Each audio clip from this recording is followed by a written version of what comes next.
மாரிதாசுக்கு திராவிட model அரசு பாராட்டு விழா நடத்த வேண்டும். கஞ்சா சங்கரின் குரூரத்தை அம்பலப்படுத்திய ஆளுமை மாரிதாஸ். தமிழா பாண்டியன், நக்கீரன் பிரகாஷ், சாட்டை துரைமுருகனை மிஞ்சிய மாரிதாசின் அசாத்திய துணிச்சல். நல்லரசு பார்வையாளர்களுக்கு அன்பு வணக்கம். கோவை மத்திய சிறையில் அடைக்கப்பட்டிருக்கும் கஞ்சா சங்கரை எத்தனை நாட்கள் கடந்தாலும் தமிழக மக்கள் மறந்துவிடவே கூடாது என்ற எண்ணத்தில் பிரபல யூடியூப் மாரிதாஸ் நாள்தோறும் வெளுத்து வாங்கி வருகிறார். திமுகவின் ஜென்ம விரோதியாக காட்சி தரும் மாரிதாஸ் யூடியூப்பில் பேச ஆரம்பித்த நாள் முதலாகவே மறைந்த திமுக தலைவர் கலைஞர் மு. கருணாநிதி குடும்பத்தையும் அவரது வாரிசுகளையும் அனல் வார்த்தைகளால் சுட்டெரித்து வருகிறார். தமிழ்நாட்டை விட தேசியத்தின் மீது அதிக அளவு பாசம் கொண்டிருக்கும் மாரிதாஸ் பாரதிய ஜனதாவின் அதிதீவிர ஆதரவாளராகவே மாரிதாஸ் வாழ்ந்து வருகிறார். பிரதமர் மோடி தலைமையிலான மத்திய பாஜக அரசை ஆதரித்து கடந்த பல ஆண்டுகளாக பேசி வரும் மாரிதாசுக்கும் தமிழக பாஜக தலைவர் அண்ணாமலைக்கும் 7ஆம் பொருத்தம் என்பதும் பார்வையாளர்கள் அறிந்த ஒன்றாகும்.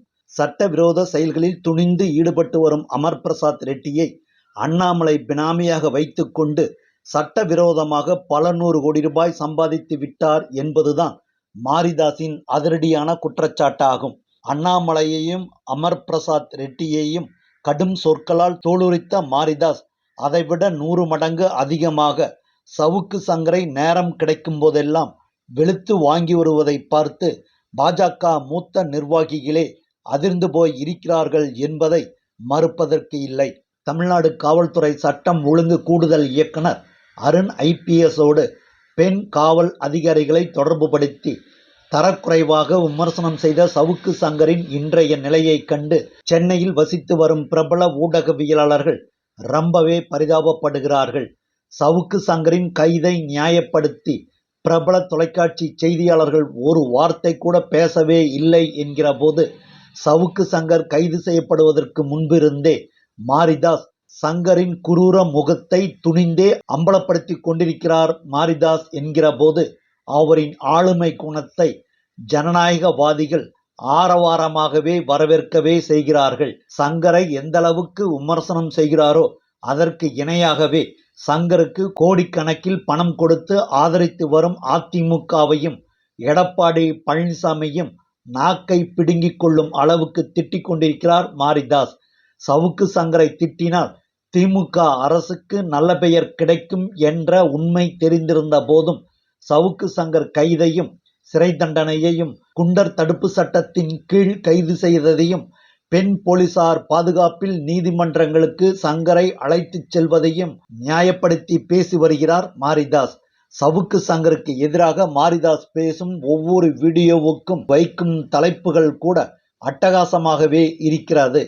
பேரம் பேசி வாயை விற்கும் சங்கர், நேற்று திமுக, இன்று எடப்பாடி, ரெட்ஃபிக்ஸ் பிளிக்ஸ் மீடியா, கதை கட்டும் சவுக்கு சங்கர், 6வது வழக்கு பதிவு, ஐயா எப்ப விடுவீங்க, டயரை கழட்டிய சவுக்கு, எடப்பாடி சொன்ன பிரம்மாண்டமான கூட்டணி கனவு காலி, சவுக்கை எடுத்து சங்கரை வெளுக்கணும், 25 லட்சம் மாதம் எப்படிடா, இபிஎஸ் கூலிப்படையான சவுக்கு, ஃபெலிக்ஸ் மீதும் குண்டாஸ், பெண் போலீஸ் அடிக்கிறாங்க, சவுக்கு கதறல், சவுக்கு மனைவி புகார், துணைவிக்கு வீடு, மனைவிக்கு டாட்டா, சவுக்கு இறுதி வழக்கு, ரெட்ஃபிக்ஸ் பிளிக்ஸ் லீலைகள்.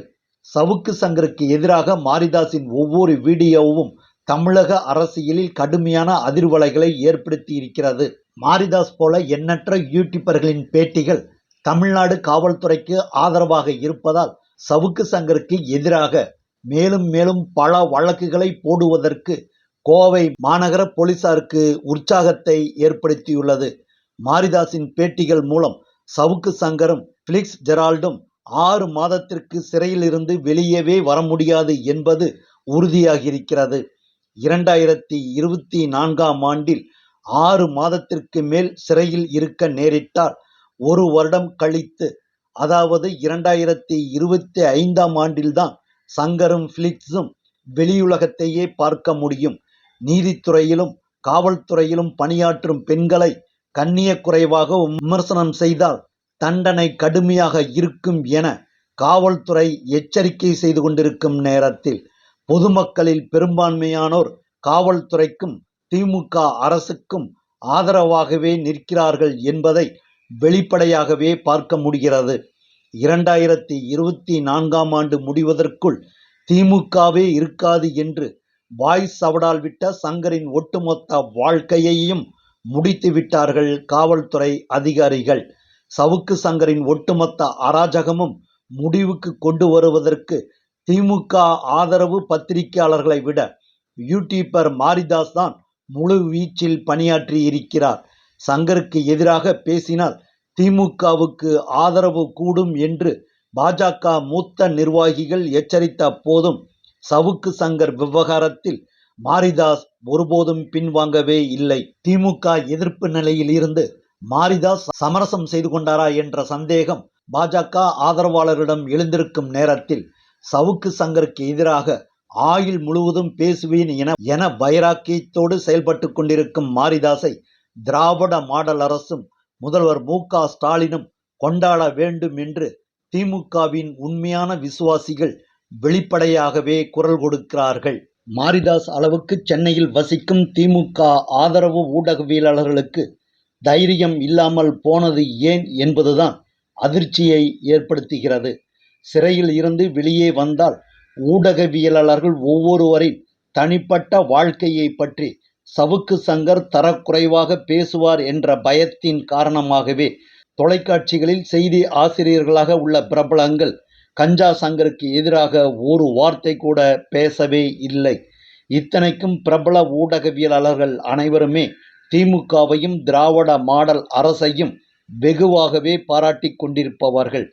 சவுக்கு சங்கர் கைதும் சிறை தண்டனையும், குண்டர் தடுப்பு சட்டத்தில் கைது செய்யப்பட்டதும், பெண் போலீஸ் பாதுகாப்பில் அழைத்துச் செல்லப்படுவது பற்றியும் சமூக ஊடகங்களில் குறிப்பிட்ட ஒரு பிரிவினர் திமுக அரசையும் தமிழ்நாடு காவல்துறையையும் கடுமையாக விமர்சனம் செய்து கொண்டிருக்கிறார்கள்.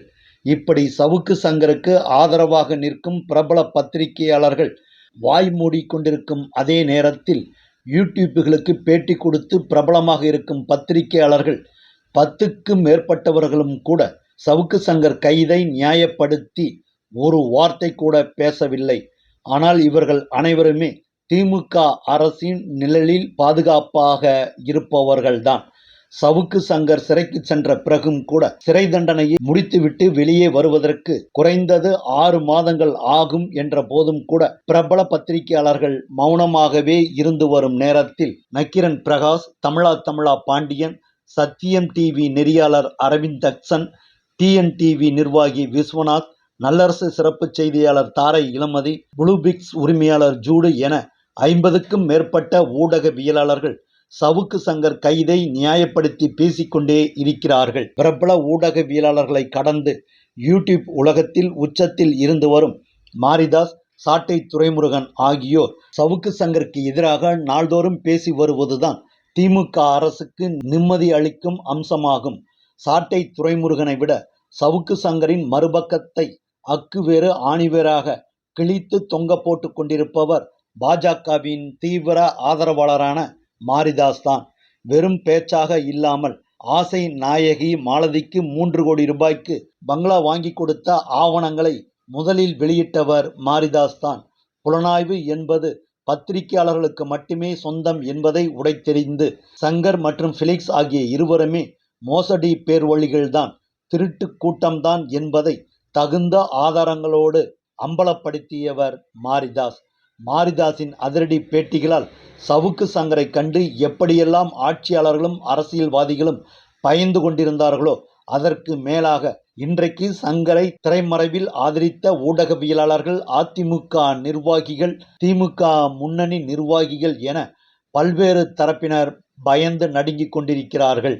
பல ஆண்டுகளாக திமுகவை வசைபாடிய மாரிதாஸை கண்டு கோபத்தில் இருந்து வந்த திமுக பிரபலங்கள் நூற்றுக்கணக்கானோர் சவுக்கு சங்கர் விவகாரத்தில் மாரிதாஸின் ஆவேசத்தை மனம் திறந்து பாராட்டி வருகிறார்கள் என்பதுதான் 100க்கு 100% உண்மையாகும். புதிதாக அரசியல் கட்சி தொடங்கி 2026 சட்டமன்ற தேர்தலில் தமிழக வெற்றிக் கழக தலைவரும் நடிகருமான விஜயை தண்ணி குடிக்க வைப்பேன் என்று ஆணவத்தோடு பேசிய சங்கருக்கு ஆதரவாக எந்த ஊரிலும் 10-15 பேர் கூட ஆர்ப்பாட்டம் நடத்தவில்லை. வாய்ஸ் ஆஃப் சவுக்கு சங்கர் என்ற பெயரில் சமூக ஊடகங்களில் கம்பு சுற்றிய 10-15 பொடியர்களும் அட்ரஸ் இல்லாமல் தலைமறைவாகிவிட்டார்கள். சவுக்கு சங்கர் ஊடகமே மூடு விழா கண்டுவிட்டது. சவுக்கு சங்கரின் உண்மை முகத்தை சமூக ஆர்வலர்களும் உணர்ந்து கொண்டிருக்கிறார்கள் என்பதுதான் திராவிட மாடல் அரசுக்கும் தமிழக காவல்துறைக்கும் இன்றைய தேதியில் நிம்மதி தரக்கூடிய அம்சமாகும். இப்போ ஹாட் டாபிக் அப்படின்னு பார்த்தோம்னா சவுக்கு சங்கர். இதில் நான் என்னுடைய கருத்து என்ன அப்படின்னு சொன்னோம்னா, இதுக்கு முன்னால சவுக்கு சங்கர் அப்படிங்கிற ஒரு வித்தியாசமாக தெரிஞ்சார். காரணம், அவர் சமூகத்தில் நடக்கிற சில அபலங்கள், அரசாங்கத்தில் நடக்கிற சில தவறுகள், அது மாதிரி சமூக பின்னணி கொண்ட பிரச்சனைகள் கையில் எடுத்து அதற்கு தீர்வு காண்ற மாதிரி அவர் சில செயல்பாடுகள்லாம் அவருடைய செயல்பாடுகள் இருந்துச்சு. அதனால சமூகத்தில் ஒரு விழிப்புணர்வு ஏற்பட்டுச்சுன்னு சொன்னோம்னா அது மிகையாகாது. அந்த அளவுக்கு ஒரு தாக்கத்தை ஏற்படுத்துச்சு. மக்களுக்கு எல்லாருக்குமே பரவாயில்ல, இவர் இந்த அளவுக்கு போல்டா ஒரு அரசாங்கத்தில் நடக்கிற தவறுகளை சுட்டி காட்டுறாரு. அந்த சவுக்கு சங்கருடைய அந்த சேனலை எல்லாருமே விரும்பி பார்க்குறாங்க. ஆனால் சமீப காலமாக பார்த்தோம்னா அந்த ட்ரெண்ட் மாறிடுச்சு அப்படிங்கிறது தான் என்னுடைய எண்ணம். அது எடப்பாடி ஆட்சி காலத்திலும் சரி, டிஎம்கே ஆட்சி காலத்திலும் சரி, ஆளுங்கட்சி எல்லாம் அவர் பேசியிருக்காரு. எதனால ஆளுங்கட்சி என்ன தவறுகள் கொஞ்சம் அதெல்லாம் சுட்டி காட்டுறாரு. இன்னைக்கு டிஎம்கேயோட குடும்ப உறுப்பினர்களை பற்றி தான் நிறைய பர்சனலாக பேசுறாங்க. அது ஒரு பக்கம் இருக்கணும். இப்போ ஒரு பெண் போலீஸை பற்றி ஒரு அவதூறாக பேசியிருக்கிறாரு.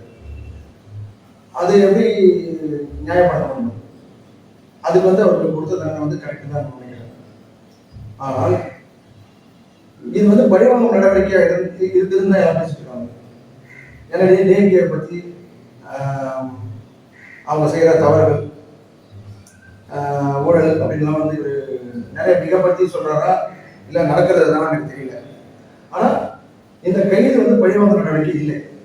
அவர் கைது பண்ணது சரிதான். ஏன்னா இது முதல் தடவை இல்லை. ஏற்கனவே நீதிபதிகளை பற்றியும் ஒரு அவதூறாக பேசினாங்க. பெண்களோட தொடர்புபடுத்தி, பெண் ஊழல்களோட தொடர்புபடுத்தி.